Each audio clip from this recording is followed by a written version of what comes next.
Ni puasa nak datang pula, alamak, berat dah. Ya, berat dah. Satu kita baca doa itu. Allahumma barik lana fi Rajab wa Sya'ban wa ballighna Ramadan. Wa ballighna Ramadan. Wa ballighna Ramadan.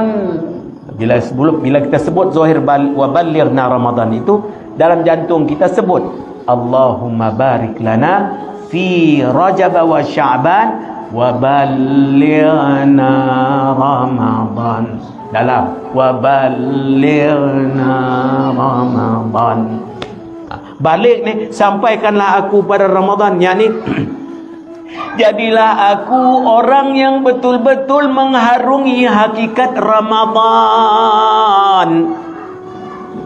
Mana jadilah aku memahami sungguh hakikat Ramadan ini. Sampailah aku kepada tempat kesampaian yang patut aku sampai dengan makna Ramadan itu apa.